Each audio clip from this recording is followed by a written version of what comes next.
말씀 함께 보겠습니다. 데살로니가전서 5장 1절에서 11절 말씀 함께 보겠습니다. 데살로니가전서 5장 1절에서 11절, 제가 한 절 여러분이 한 절 교독하겠습니다. 형제들아, 때와 시기에 관하여는 너에게 쓸 것이 없음은 주의 날이 밤의 도둑같이 이룰 줄을 너희 자신이 자세히 알기 때문이라. 그들이 평안하다 안전하다 할 그때에 임신한 여자에게 해산의 고통이 이름과 같이 멸망이 갑자기 그들에게 이르리니 결코 피하지 못하리라. 형제들아, 너희는 어둠에 있지 아니하매 그날이 도둑같이 너희에게 임하지 못하리니. 너희는 다 빛의 아들이요 낮의 아들이라. 우리가 밤이나 어둠에 속하지 아니하나니 그러므로 우리는 다른 이들과 같이 자지 말고 오직 깨어 정신을 차릴지라. 자는 자들은 밤에 자고 취하는 자들은 밤에 취하되 우리는 낮에 속하였으니 정신을 차리고 믿음과 사랑의 호심경을 붙이고 구원의 소망의 투구를 쓰자. 하나님이 우리를 세우심은 노하심에 이르게 하심이 아니요 오직 우리 주 예수 그리스도로 말미암아 구원을 받게 하심이라. 예수께서 우리를 위하여 죽으사 우리로 하여금 깨어 있든지 자든지 자기와 함께 살게 하려 하셨느니라. 11절 함께 읽겠습니다. 그러므로 피차 권면하고 서로 덕을 세우기를 너희가 하는 것 같이 하라. 아멘. 우리를 빛의 망대로 부르셨습니다. 그래서 오늘 말씀 본문의 배경이 데살로니가 교회의 재림에 대한 메시지를 한 거예요. 언제 예수님께서 다시 오시느냐? 그건 알 수 없다. 언제 올지 안 알려주시기로 했어요. 예수님도 뭐라고 하시냐? 아버지는 알 때 아들은 알지 못한다 이렇게 말씀하셨어요. 성부, 성자, 성령 하나님 일체의 하나님인데 그걸 모르신단 말입니까? 더 중요한 것은 그것을 알려주실 생각이 없다는 거죠. 왜냐? 오늘 당장일 수도 있어요. 내일일 수도 있습니다. 100년 뒤일 수도 있어요. 그걸 안 알려주시는 이유는 뭐냐? 항상 거기 방향 맞추라는 거예요. 언제든지 거기 방향 맞추라는 거예요. 어디예요? 모든 민족에게 복음이 증거되면 그제야 끝이 오리라 했어요.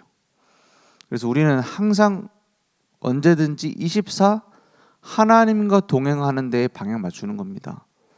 그래서 오히려 준비되어 있는 자에게는 그 날이 축복의 날인 거죠. 많은 사람들이 그걸 가지고 겁을 줘요. 예수님 언제 오시냐? 몇 년, 몇 월, 며칠 날 오신다. 그때까지 우리가 딱 준비해야 된다. 막 조급하게 만들어요. 막 우리가 빨리 그날을 오게 만들자. 하나님의 절대 주권 속에서 하나님이 하시는 일입니다. 우리는 늘 뭐냐? 늘 끝을 바라보고 평안하게 인도받는 거예요. 그건 나태해진단 말이 아닙니다. 24 하나님과 소통하고 하나님과 동행하는 거예요. 그것은 막 급한 것도 아닙니다. 왜냐? 하나님이 준비하셨으니까요. 그것을 세밀하게 따라가는 것이지, 세밀하게 동행하는 것이지, 하나님이 이루어 가시는 것을 우리가 막 앞당기거나 우리가 막 뒤처지거나 그게 착각이에요. 그래서 오늘 말씀을 보니까 5장 1절에 보니까 형제들아, 때와 시기에 관하여는 언제 오시냐, 언제 다시 재림하시냐, 너희에게 쓸 것이 없다 그랬어요. 말할 것이 없다라는 거예요. 말할 필요도 없고, 꼭 부모 몰래 딴짓하는 아이들이 엄마가 언제 오는지 관심이 굉장히 많잖아요. 예전에 어떤 그 TV인가 그 아들이 자꾸 자기한테 집착한다는 거예요. 엄마가. 그리고 밖에 나가기만 하면 언제 오냐 계속 물어본다는 거예요. 언제 오냐? 그거에 대해서 상담을 하더라고요. 그러니까 그 상담 받는 사람이 뭐라 하냐? 그 아들이 몇 살이냐? 초등학교 고학년이래. 좀 이상하잖아요. 그러면 나갔다가 오면은 아이가 뭐 하고 있냐? 그걸 잘 모르는 거예요. 알고 보니까 뭐냐? 엄마가 오기 전에 컴퓨터 게임을 하고 있다가 엄마가 언제 오는지에 따라서 그걸 딱 끄는 거예요. 그렇잖아요. 그러니까 그게 막 관심을 갖고 막 자기한테 집착한다 이렇게 생각했는데 그게 아니었던 거죠. 무슨 얘기죠? 예수님 언제 오냐 막 재림하고 거기에 붙들려 사는 것은 뭔가 숨겨놓은 게 있는 겁니다. 그죠? 떳떳하지가 않은 거예요. 그리고 당당하지가 않은 거예요. 예수를 그리스도로 믿는 즉시 그리스도 예수 안에 있는 생명의 성령의 법이 죄와 사망의 법에서 우리를 어떻게 했죠? 해방했다 했어요. 진리를 알지니 진리가 너희를 자유케 하리라 했어요. 십자가에서 예수님이 다 이뤘다 했어요. 우리가 연약하고 길을 잃고 헤맬지라도 우리 안에 계시는 성령께서는 우리를 완벽하게 인도하세요. 그래서 로마서 8장 28절에 모든 것이 합력하여 선을 이룬다고 했죠. 우리가 연약한 것이 오히려 더 복음에 유익할 수도 있습니다. 우리가 흔들리는 것이 오히려 복음에 유익할 수도 있어요. 왜냐? 내 힘과 의지가 아닌 하나님이 하신다는 확실한 증거 아닙니까? 그렇잖아요. 내가 막 의지가 강한 사람이고 내가 막 깨끗한 사람이고 내가 훌륭한 사람이고 내가 착한 사람이고 내가 바른 사람이면은 그것 때문에 하나님이 영광 받으십니까? 그게 내 의가 돼가지고 그걸 앞세울 수 있어요. 그러면 마음대로 살고 막 양심 없이 살으란 말입니까? 그 말이 아니죠. 우리의 연약함을 부끄러워하지 말아라. 왜냐? 히브리서 4장 14절에 뭐라고 하셨죠? 히브리서 4장 14절에서 뭐라고 얘기했냐? 그러므로 우리에게 큰 대제사장이 계시니 승천하시니 곧 하나님의 아들 예수시라. 우리가 믿는 도리를 굳게 잡을 자다. 이게 무슨 얘기죠? 믿는 그 믿음의 내용을 굳게 붙잡아라. 막 내가 잘 믿으려고 하지 말고 그 길을 올바로 붙잡아라. 15절에 우리에게 있는 대제사장은 우리의 연약함을 동정하지 못하실 리가 아니요 그랬어요. 동정이라는 것은 단순히 불쌍히 여긴다가 아니죠. 원어가 뭐라고 돼 있냐? 그 마음, 그 일을 똑같이 겪어보시고 그 마음을 공감하신다 이 말이에요. 같은 마음으로 보신다 이 말이에요. 우리가 시험에 빠지고 우리가 계속 넘어지는데 그것을 아유 너는 왜 맨날 넘어지니? 라고 말하시지 않는다는 거예요. 내가 네 마음을 안다. 네 그런 상황을 나도 겪어봤다. 라고 말씀하시는 거예요. 그래서 이렇게 말하죠. 모든 일에 우리와 똑같이 시험을 받으신 이로되 죄는 없으시니라. 공감만 해준다고 해결됩니까? 막 같이 울어주면 해결돼요? 나도 너처럼 힘들었다. 이러면 해결이 됩니까? 진짜 위로는 안 돼요. 진짜 해결은 안 돼요. 우리가 똑같이 시험 받으셨는데 그걸 이길 능력이 있는 분이에요. 죄는 없으시니라. 그걸 대신해서 짊어지실 수 있는 분이에요. 16절에 뭐라 합니까? 그러므로 우리는 긍휼하심을 받고 이랬어요. 우리를 불쌍히 여기신다니까요. 그 마음을 아시고 때를 따라 돕는 은혜를 얻기 위하여. 때를 따라 도와요. 때를 따라서 우리의 연약함을 아시고 우리에게 선물을 베푸시는 거예요. 우리에게 도움의 손길을 내미시는 거예요. 그걸 넘어설 은혜를 주시는 거예요.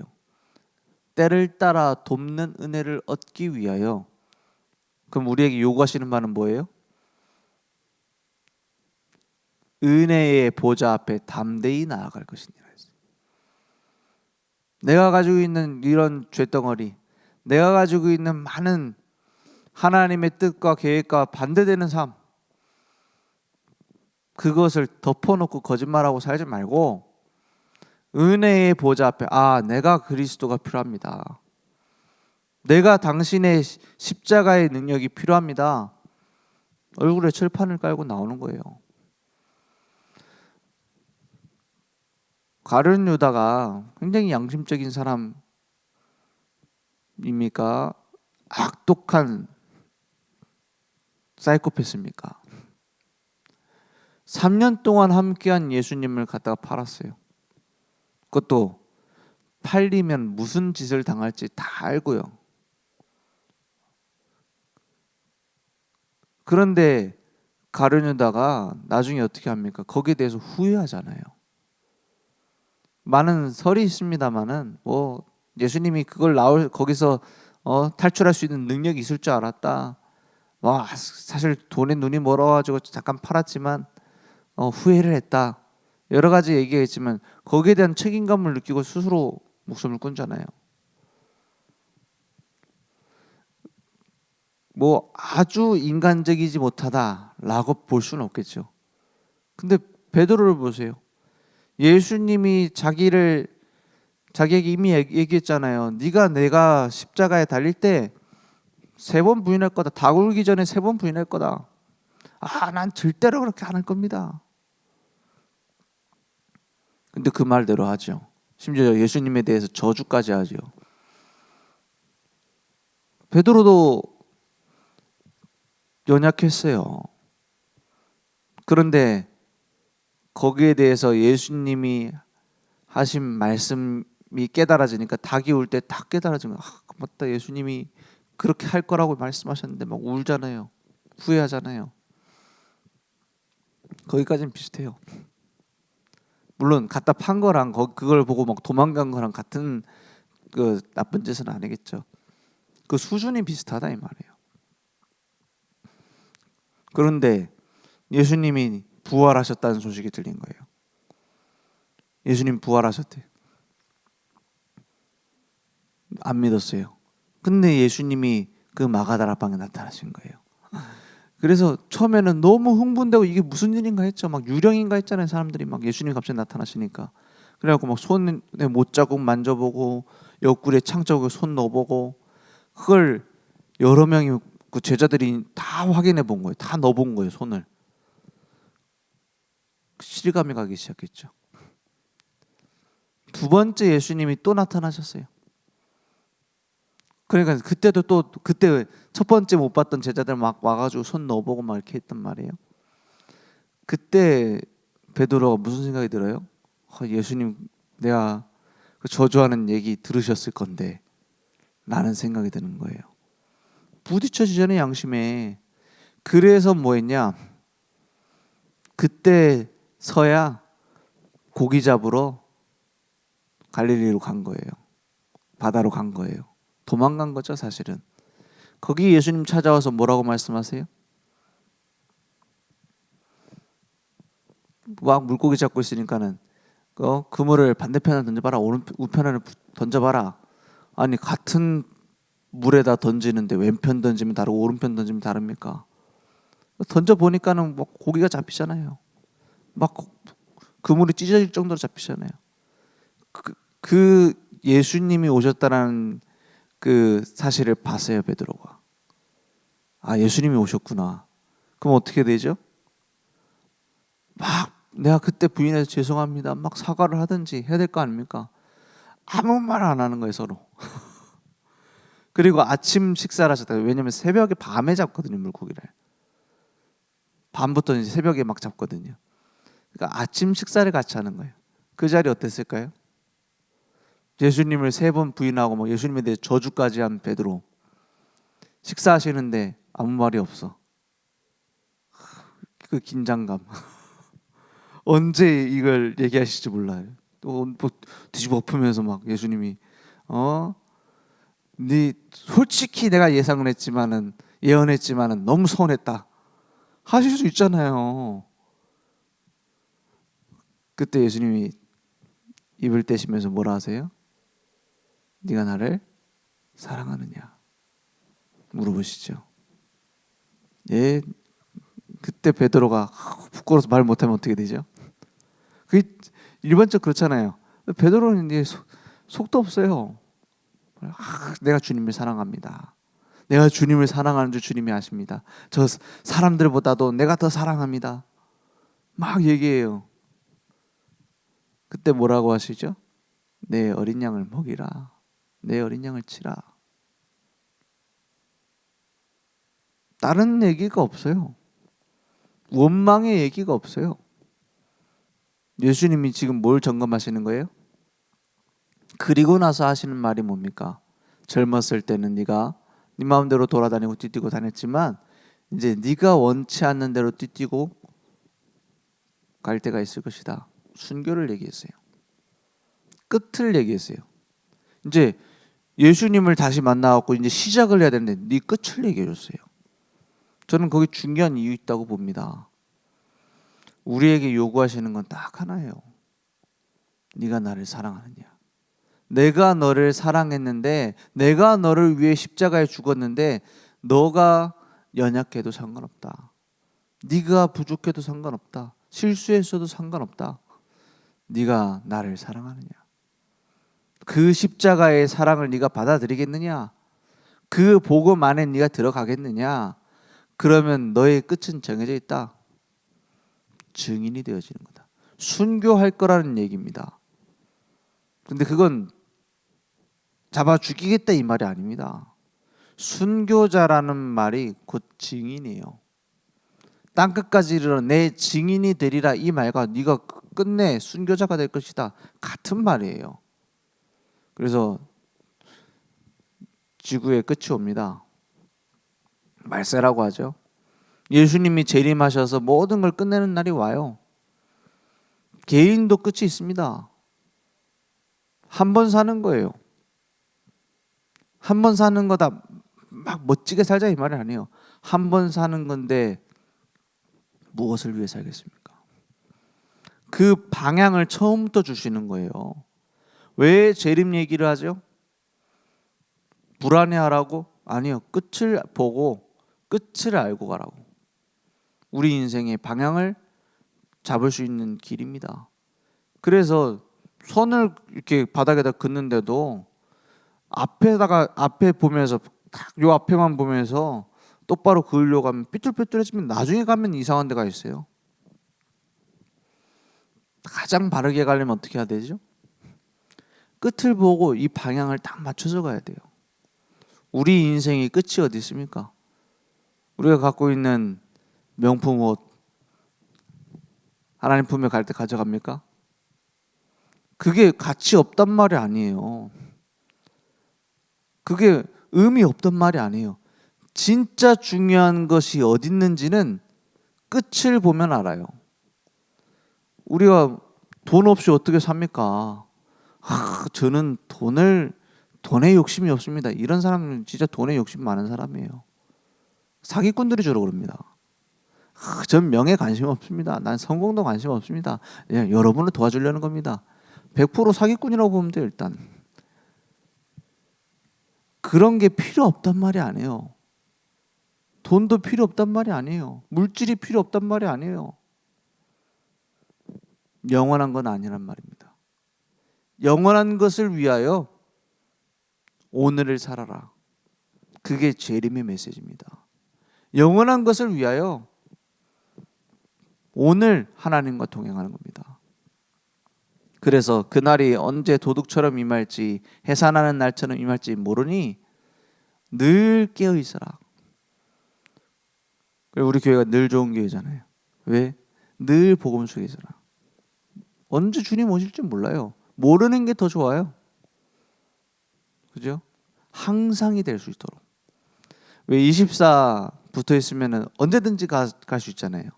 조급함이 생깁니까? 평안함이 생깁니까? 평안하죠. 언제든지니까. 언제든지 내가 기도하고 내가 응답받고 이 말도 맞지만 24 하나님이 이미 우리와 함께 하고 계세요. 그걸 누리는 게 24입니다. 내가 예수님 그리스도 지금 성령 충만 24 중얼중얼거리면서 다녀야 된다는 말이 아니에요. 물론 그것도 기도할 때 그렇게 내가 계속 기도하면 좋겠죠. 근데 그런 의미가 아니란 말이에요.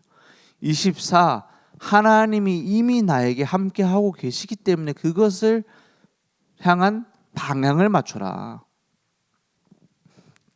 그래서 중요한 무장에 대해서 얘기를 하는 겁니다. 늘 가지고 있어라.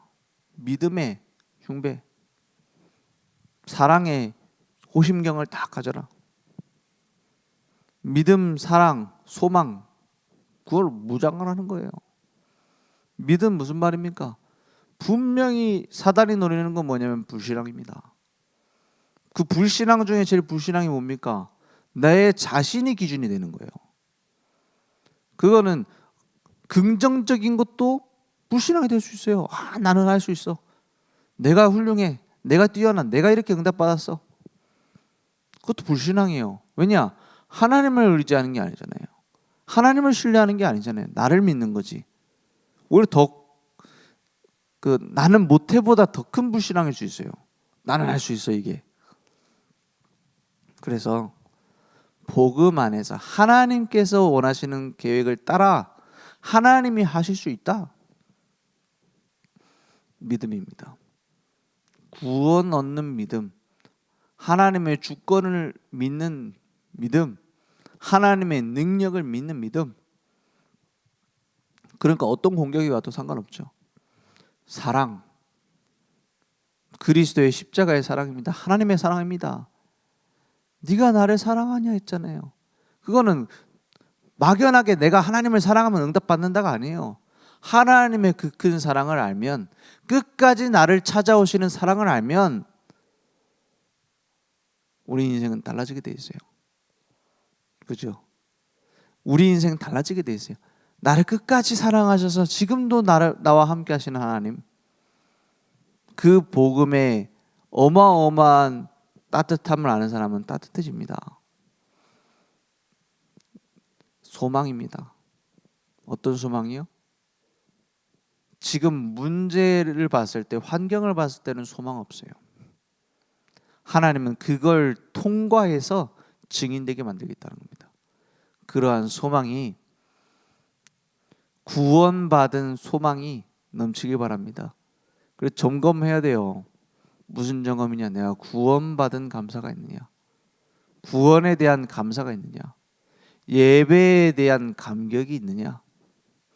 신앙생활이 내가 지금 건강하게 되고 있느냐 아니냐를 점검한다면 뭘로 점검하죠? 뭘로 점수를 매기죠? 내게 감사가 있느냐는 거예요. 쉽습니다. 그 감사가 없는 사람은, 감사가 없는 신앙생활은 가면 갈수록 복잡해져요. 가면 갈수록 막 뭘 많이 제게 돼 있어요. 하나님이 나를 복음 안에 부르신 자체가 감사하고, 복음 전하는 교회에 있게 하신 것이 감사하고, 지금도 복음 전할 수 있게 하나님이 인도해 가시면 감사한 거 아닙니까? 거기서 하나님 앞에 엎드려 예배 드리는데 하나님이 나에게 말씀 주시고 나에게 능력 주시고 인도해 가시는 것이 감사 안 합니까? 감격이 안 됩니까? 막 무슨 한 자리 차지해가지고 내 말을 들어주네 안 들어주네. 저는 그런 분들 너무 많이 봤어요. 수십 년의 신앙생활하고 막 교회 수석장로가 되고 이렇게 됐는데 감사가 없어요. 무슨 감사가 없냐? 왜 감사가 없느냐? 내가 그렇게 열심히 했는데 왜 내 말 안 들어주냐? 그 패턴이 다 비슷비슷해요. 영원한 것을 향하여 살길 바랍니다. 올바른 동행의 축복을 누리길 바랍니다. 에녹처럼, 노아처럼, 아브라함처럼 연약했지만 상관없어요. 요셉처럼, 모세처럼, 바울처럼 문제 당했지만 상관없어요. 하나님이 매일 함께 하십니다. 그래서 절대 망대 세우는 거예요. 매일 아침에 일어날 때마다 하나님은 이미 나와 함께 하시니까 매시 함께 하십니다. 매초 사실은 함께 하세요. 매초가 있어야 돼 사실. 매시 함께 하세요. 내가 매시 집중해야지 맞지만 그 이전에 반대편에서 보란 말이에요. 매시 함께 하고 계시잖아요. 이미. 그래서 절대 여정을 갑니다. 매사에 모든 일어나는 일들 속에서 절대 이정표를 하나님 이루시는 거예요. 오늘 거기에 대한 도전이 회복되길 바랍니다. 기도하겠습니다. 하나님 감사합니다. 예수는 그리스도, 모든 문제 해결자이신 믿습니다. 오늘 하나님의 계획 앞에, 하나님이 이루실 미래 앞에 우리의 인생이 24 하나님과 방향 맞출 수 있도록 주님 역사해 주옵소서. 우리 모든 오래된 틀이 무너지고 하나님의 나라가 우리 안에 이루어지는 하나님의 계획이 보일 수 있도록 주님 역사해 주옵소서. 믿음의 눈이 열릴 수 있도록 주님께서 역사해 주옵소서. 예수 그리스도 이름으로 기도했습니다. 아멘.